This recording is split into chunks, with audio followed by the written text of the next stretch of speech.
Un Père qui nous aime. Un Père qui se préoccupe de nous. Un Père qui nous garde, qui nous bénit, qui nous guérit, qui nous relève, qui nous restaure, qui nous fait du bien. Sois béni, sois glorifié et sois exalté. Ce matin, Seigneur, nous avons besoin de toi. Ton peuple a besoin de toi, besoin de ta parole, Seigneur. Parle à nos cœurs et fais-nous du bien, Seigneur. Sanctifie ta parole et bénis ces instants au nom de Jésus-Christ. Amen. Shalom. Notre Dieu est bon. C'est un Père responsable. Il nous connaît. Il connaît chacun par son nom. Et il se préoccupe de nos problèmes. Amen, amen. Ce matin, il va nous faire du bien. Que son nom soit béni. Lui qui permet à ce que nous nous retrouvions encore ce matin devant vous pour parler de sa part. C'est une grâce. Amen. Ce matin, nous voulons parler d'un personnage biblique, de la foi d'un personnage biblique. Ce personnage, on parle de moins en moins de sa foi. Quand on parle de cette personne, on parle d'autre chose. Et pourtant, cette personne est aussi citée parmi les héros dans la foi. On parle souvent de la foi d'Abraham, mais on ne parle pas de la foi de Sarah. Ou alors on parle de moins en moins de la foi de Sarah. Je vais parler ce matin de la foi de Sarah. C'est ça notre thème. Et nous allons lire un verset dans Hébreux chapitre 11, verset 11. C'est par la foi que Sarah elle-même, malgré son âge avancé, fut rendue capable d'avoir une postérité, parce qu'elle crut à la fidélité de celui qui avait fait la promesse. Sarah, c'est quelqu'un qui avait une foi, une grande foi. On dit que quand on cite Abel, on cite Enoch, on cite Abraham, et on cite Noé, on cite Abraham, et tout de suite là on vient citer Sarah. Mais la foi, comme nous connaissons tous, la foi vient de ce qu'on entend, et ce qu'on entend vient de la parole de Dieu. La parole de Christ, comme la Bible le dit, mais la parole de Christ, c'est la parole de Dieu. Donc la foi vient de quelque chose. Il faut au préalable avoir entendu pour avoir la foi. Voilà pourquoi dans notre message de ce matin, nous allons développer 3 petites pensées. La première, nous allons parler de la promesse de Dieu. Nous verrons en deuxième position de l'attitude de Sarah. Et enfin, nous allons parler de la fidélité de Dieu. Et tous ces 3 éléments vont constituer ce que nous allons voir ensemble, la foi de Sarah. Alors, la promesse de Dieu. Dieu avait fait la promesse à Sarah de lui donner une postérité. Je pense que j'ai raison de dire que Dieu a fait cette promesse à Sarah. Parce que d'aucuns diraient, non, Dieu avait plutôt fait cette promesse à Abraham et non pas à Sarah. Mais ce matin, j'aimerais nous dire que cette promesse a été aussi faite à Sarah. La même promesse qui a été faite à Abraham a été aussi faite à Sarah. Cette promesse de lui donner une postérité. En fait, sans Sarah, Abraham n'aurait pas eu la postérité que Dieu avait promise. Sans Sarah. La postérité d'Abraham devrait passer par Sarah. En dehors de Sarah, Abraham n'aurait pas de postérité comme Dieu l'avait dit. Donc Sarah était quelqu'un d'important dans la vie d'Abraham et Dieu lui avait fait cette promesse de lui donner la postérité. Alors si cela ne dépendait que d'Abraham, vous serez d'accord avec moi qu'Abraham, en dehors d'Isaac, qui n'avait pas encore eu, Abraham a eu plusieurs autres enfants. Avant, il a eu Ismaël. Ensuite, il va avoir d'autres enfants après Sarah, de Ketura. Mais il avait eu déjà Ismaël. Et si cela ne dépendait que d'Abraham, il aimerait bien avoir sa postérité à travers Ismaël. Il était content d'avoir sa postérité à travers Ismaël. Et quelle serait la part de Sarah dans tout ça? Sarah n'aurait rien du tout. Abraham était content avec Ismaël. Il cherchait un fils et il en avait eu un. Et pour lui, ce fils-là, Ismaël, lui donnerait la postérité. Il ne se préoccupait même pas de Sarah. Sarah qui n'avait pas d'enfant, qui cherchait au moins un fils, lui, elle aussi. Si vous lisez dans Genèse chapitre 17, verset 15 à 17, vous verrez comment est-ce que Abraham s'est contenté d'Ismaël. Mais pendant que lui s'est contenté d'avoir ses fils Ismaël, Dieu de son côté s'est préoccupé de Sarah. Dieu avait fait des problèmes de Sarah sa préoccupation et sa priorité. Dans Genèse 17, verset 15, Dieu dit à Abraham, « Tu ne donneras plus à Sarai, ta femme, le nom de Sarai, mais son nom sera Sarah. Je lui bénirai et je te donnerai d'elle un fils. » Pas de quelqu'un d'autre, de Sarah. « Je la bénirai et elle deviendra des nations. Des rois, des peuples sortiront d'elle. » Abraham tomba sur sa face. Qu'est-ce qu'il fait? Il rit. Et dit en son cœur. Il ne s'exprime pas, mais il dit au-dedans de lui-même, naîtrait-il un fils à un homme de 100 ans et Sarah, âgée de 90 ans, enfanterait-elle? Et Abraham dit à Dieu, oh, qu'Ismaël vive devant ta face. Oh, qu'Ismaël vive. Éternel, j'ai déjà Ismaël. Là, j'ai avancé, j'ai vieilli, je n'ai plus la force, je n'ai plus de vigueur. Mais Ismaël est là. Qu'Ismaël vive devant ta face. Mais Dieu va réserver à Abraham une réponse extraordinaire. Une merveilleuse réponse.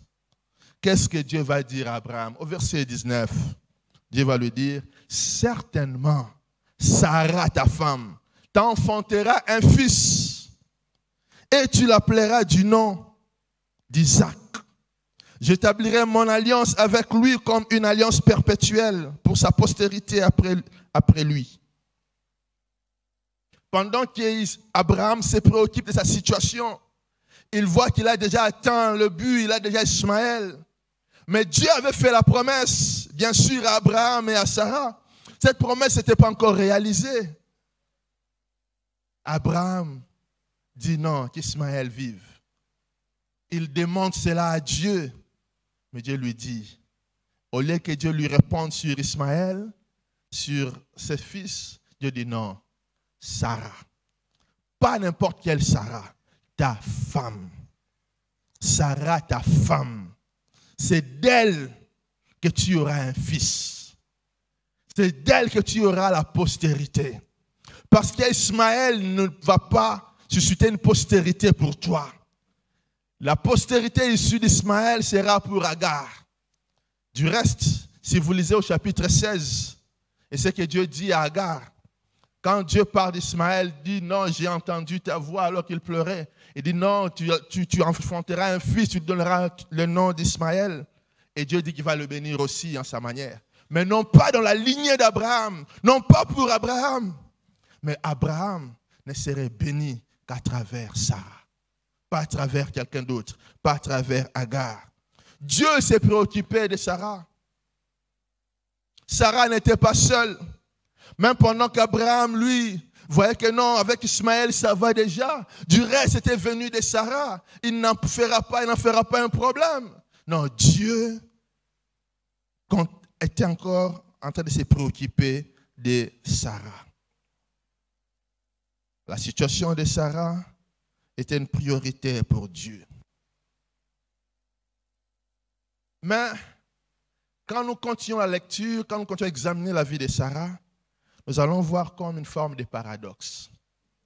En même temps, Dieu se préoccupe de lui, Dieu se préoccupe d'elle, mais en même temps aussi, les choses ne s'arrangent pas. Oui, Dieu, tu te préoccupes de moi.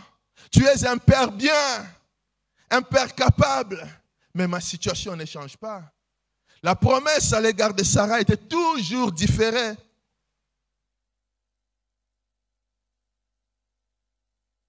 La promesse tardait à se réaliser. L'attente devenait de plus en plus longue. Sarah perd tout espoir, car les années passent, l'âge avance, le corps se dégrade, il perd tout espoir. Mais comment expliquer c'est Dieu qui se préoccupe de moi? C'est Dieu qui m'aime. C'est Dieu qui a besoin que je prospère, que j'aille de l'avant, que je sois en bonne santé, que je guérisse, que ma situation change. C'est son souci, c'est sa préoccupation. Mais pourquoi les choses ne changent-elles pas? Pourquoi j'espère à la guérison? Je fais tout ce que je dois faire. Quand j'espère à la guérison, cet espoir est différé, renvoyé à plus tard. Je dis, cette année, Dieu va me visiter. L'année arrive, il n'y a pas de visitation. Bon, il n'y a pas de problème. C'est pas tard. L'année prochaine, Dieu va faire. On me dit, non, Dieu, cette année, c'est ton année, c'est ta saison. J'y crois, je tiens fermement à la promesse. Mais l'année passe. Mais la promesse ne se réalise toujours pas. Pourquoi n'as-tu pas laissé Ismaël? Pourquoi tu continues à me promettre, à renouveler la promesse? Chaque année, la promesse est renouvelée. Mais Ismaël est quand même là, éternel.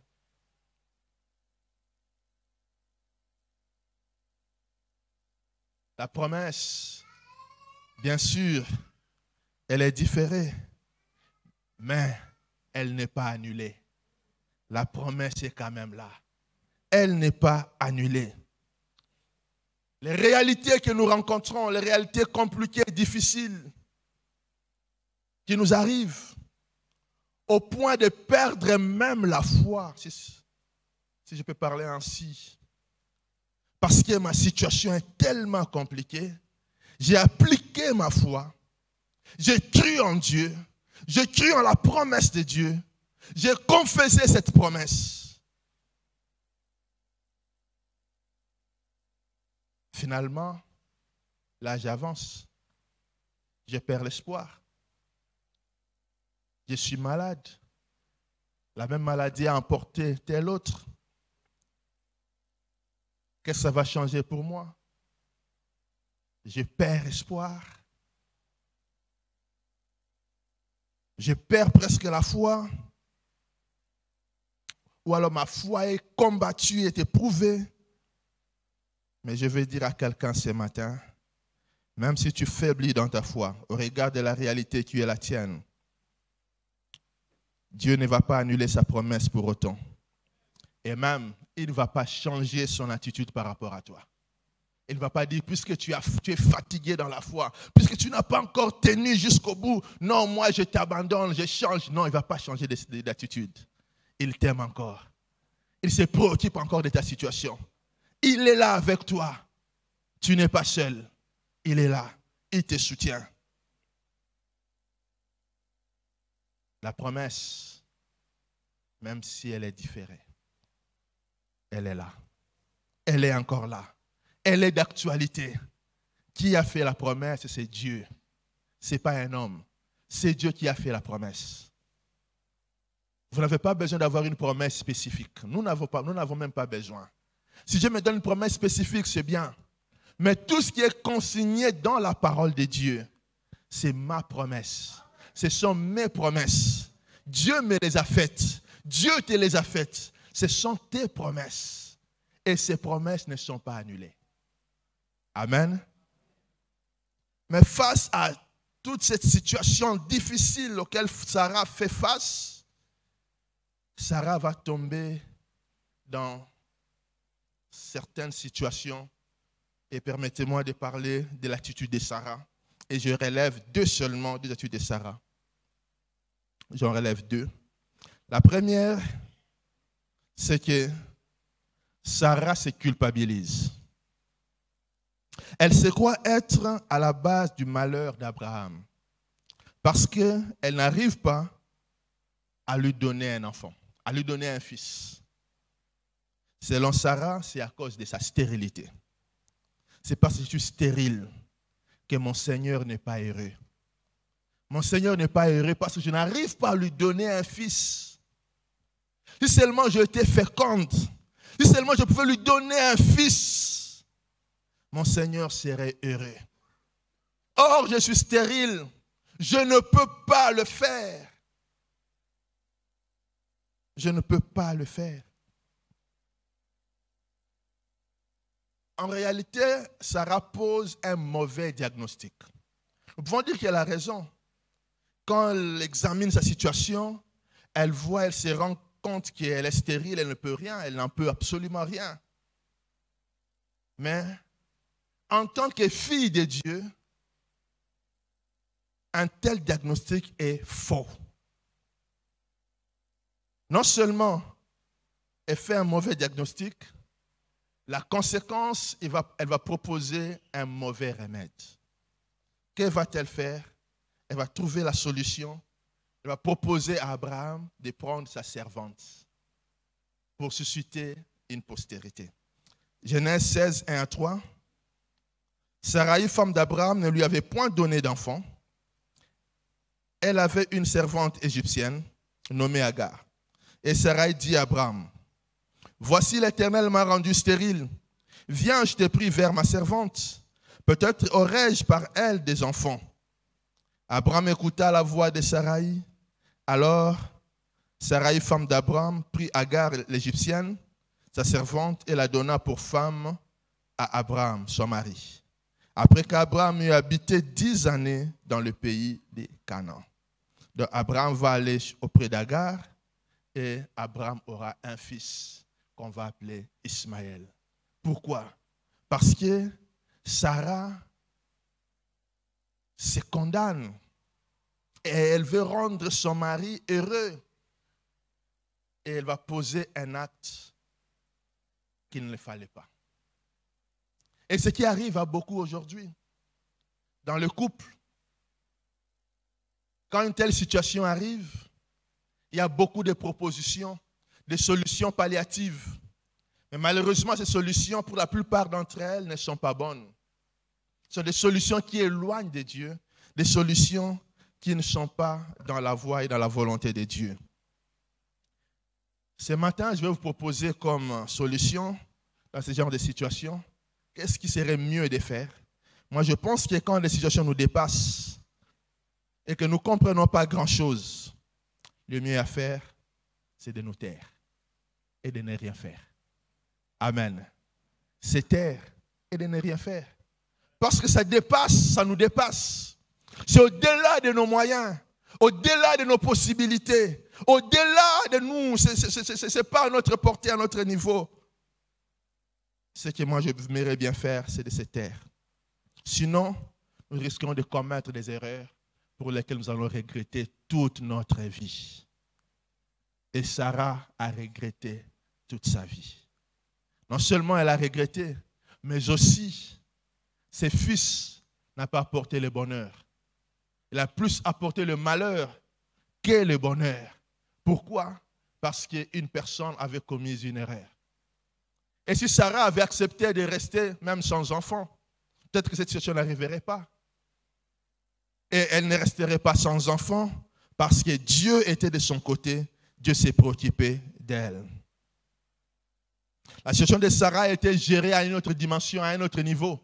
C'était au niveau de Dieu et non pas au niveau des hommes. Et si ta situation est au niveau de Dieu, bien-aimé, attends Dieu. Attends Dieu agir. Ne te bats pas. Ne te bats pas. Reste calme et silencieux. Attends la solution de Dieu. Elle viendra. Elle viendra certainement. Parce que Dieu est au contrôle de la situation. Deuxième attitude de Sarah.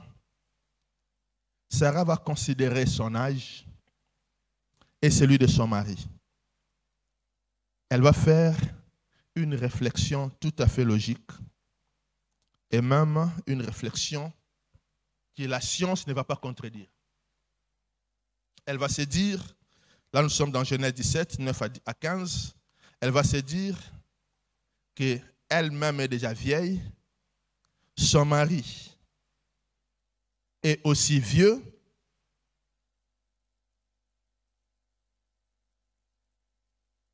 Mais bien, ça c'est la dernière partie de ce que je vais dire. Mais bien avant, le verset 9 commence par la visite de l'Éternel lui-même. L'Éternel lui-même prend corps. Il descend pour aller visiter Sarah. Vous comprenez que je dis que la situation de Sarah était gérée au niveau de Dieu. Maintenant, c'est Dieu l'Éternel qui descend en forme humaine, physiquement, pour venir visiter Sarah. Il descend. 3 hommes viennent visiter Abraham et visiter Sarah. Vous allez lire Genèse 17, 9 à 15.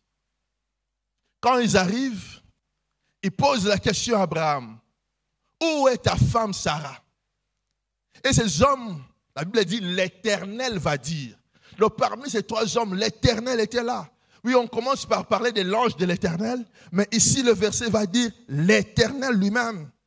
Si vous voulez bien, lisons un peu plus vite. Alors ils lui dirent, où est Sarah ta femme? Il répondit, elle est là dans la tente. L'un d'entre eux dit, je viendrai vers toi à cette même époque. Et voici Sarah ta femme aura un fils. Sarah écoutait à l'entrée de la tente qui était derrière lui. Abraham dit, Abraham et Sarah étaient vieux, avancés en âge. Et Sarah ne pouvait plus espérer avoir des enfants. Elle rit comme son mari.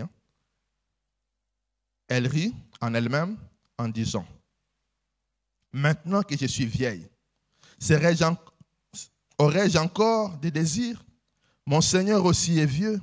Écoutez, l'Éternel dit à Abraham, pourquoi donc Sarah a-t-elle ri en disant, est-ce que vraiment j'aurai un enfant?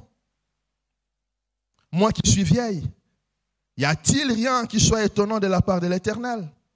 Au temps fixé, je reviendrai vers toi. À cette même époque, et Sarah aura un fils. Sarah mentit en disant, je n'ai pas ri, car elle eut peur. Mais il dit, au contraire, tu as ri. L'Éternel descend pour visiter Sarah. Ta situation, l'Éternel va descendre. Il descendra pour toi.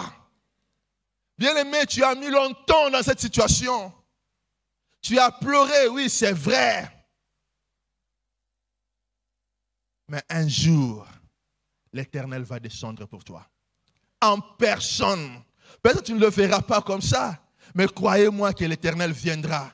Il te visitera et il donnera la solution à ton problème. Parce qu'il est l'Éternel. Mais Sarah, elle répond. D'abord, elle rit, elle ne croit pas. Elle dit, non, je suis vieille et mon mari est vieux. Est-ce que j'aurai encore des désirs? Elle n'y croit pas trop. Elle n'y croit pas trop. Parce que sa réflexion répond à la logique purement humaine. La logique humaine voudra qu'une femme qui dépasse les 50 ans ne puisse plus concevoir. Et la médecine est tout à fait d'accord. Il y a combien de fortes raisons une femme de 90 ans puisse concevoir? Quoi de plus normal que Sarah fasse une telle réflexion? C'est normal. Oui, c'est normal que cette maladie est incurable. La médecine a tout fait, mais ça ne marche pas. Je suis allé dans tous les pays, aux États-Unis, en Suisse, partout pour me faire soigner. Les grands médecins, les grands spécialistes. Mais ils n'ont pas pu faire quelque chose. Qu'est-ce qui me reste encore? Que je prépare ma mort, c'est tout. Dieu ne voit pas les choses comme ça. Parce que la logique des hommes n'est pas celle de Dieu. Dieu a sa propre logique. Quand même la logique des hommes, des fois paraît normale, mais Dieu est au-delà de ça. Même si nous entrons dans la logique formelle, la logique mathématique, si on prend le syllogisme qui dit « tout homme est mortel », et quand on dit « tout homme est mortel », on dit que c'est le tout là est affirmatif universel. Il est vrai partout. Tout homme est mortel. Or, Élie est un homme. Donc, Élie est mortel. C'est tout à fait normal. Mais cela n'est pas toujours vrai pour Dieu. Parce que tout homme est mortel. Or, le prophète Élie était un homme, mais le prophète Élie n'est pas mort. Alléluia. Le prophète Élie n'est pas mort. Enoch n'est pas mort. Il n'est pas mort. Ça, c'est la logique des hommes. Dieu a sa propre logique. La logique de Dieu est au-dessus de toutes les lois naturelles, au-dessus des lois de ce monde. La loi du monde n'acceptera pas qu'un homme marche sur les eaux, mais Pierre a marché sur les eaux. Alléluia. Dieu, c'est un Dieu des miracles. Notre dernier point, la fidélité de Dieu.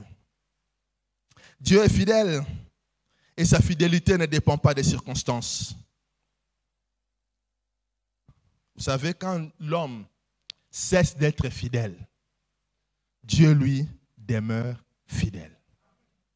Même si vous n'êtes plus fidèle, mais Dieu, lui, est fidèle.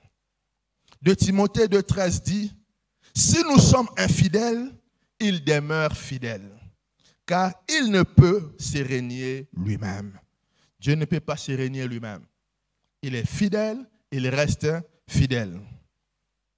Malgré les erreurs de Sarah, malgré les preuves de Sarah, malgré la faiblesse de Sarah, Dieu ne l'a pas considérée. Parce que Dieu tenait à sa promesse. Dieu tient encore à sa promesse pour toi. Il est toujours derrière sa parole pour l'accomplir. Jérémie 1,12. Et l'Éternel me dit, tu as bien vu, car je vais sur ma parole pour l'exécuter. Il veille sur sa parole pour l'exécuter. Hébreux 10, verset 23 dit, retenons fermement la profession de notre espérance, car celui qui a fait la promesse est fidèle. Dieu est fidèle. C'est lui qui a fait la promesse. Aussi longtemps que sa promesse ne s'est pas encore réalisée, il tient encore à cette promesse-là. As-tu une promesse de Dieu? T'es-tu accroché à une promesse de Dieu par rapport à ta situation? Même si elle tarde, Habakkuk dit, attends-la. Elle s'accomplira. Elle s'accomplira certainement. Elle va s'accomplir. Vous savez, Dieu est le maître des temps et des circonstances.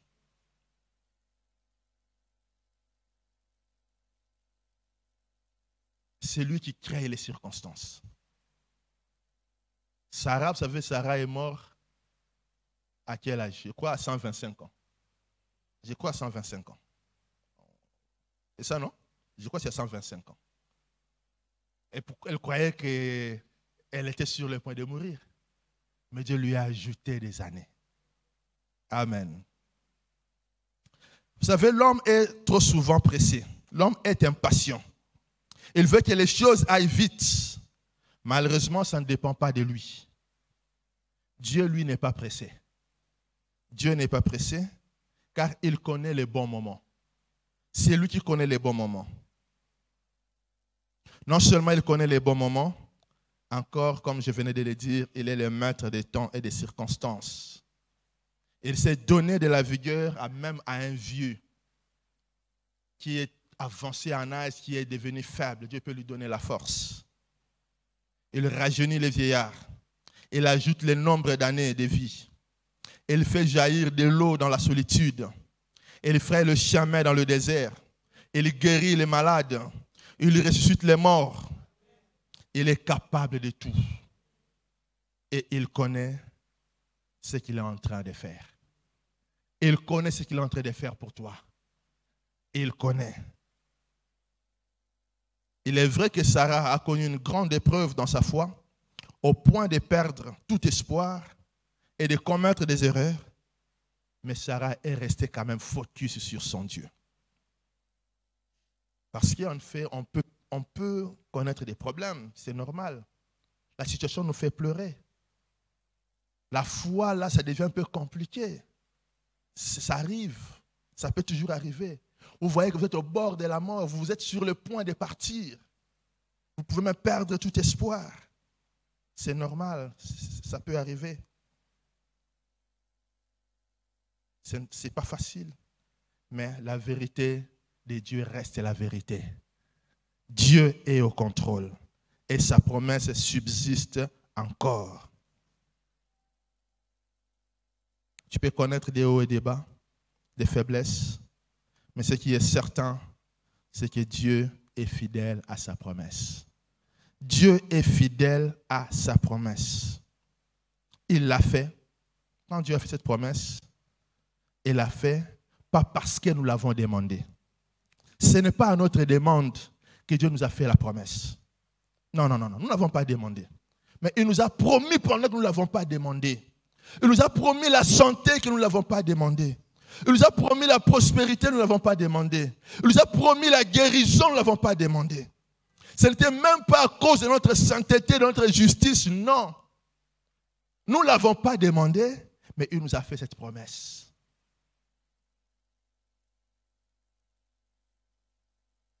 Il nous fait des promesses, ça nous puissions lui demander.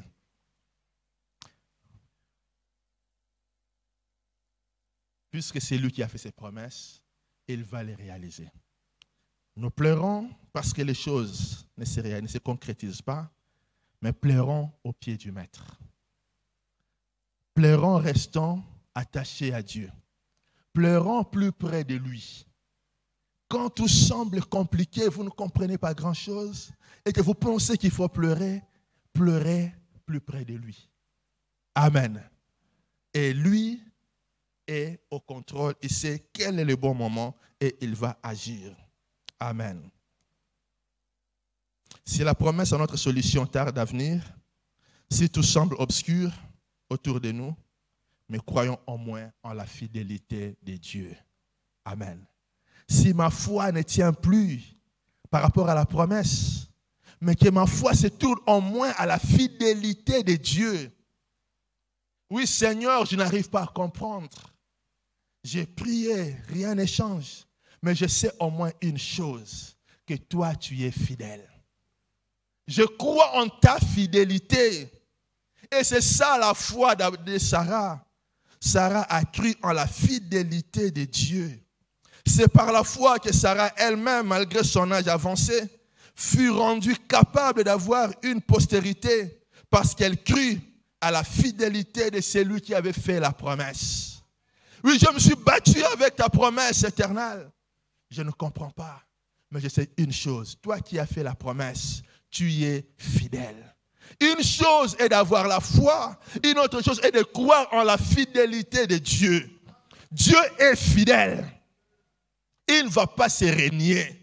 Puisqu'il a fait la promesse, il va l'accomplir. Amen. Nous allons prier le Seigneur.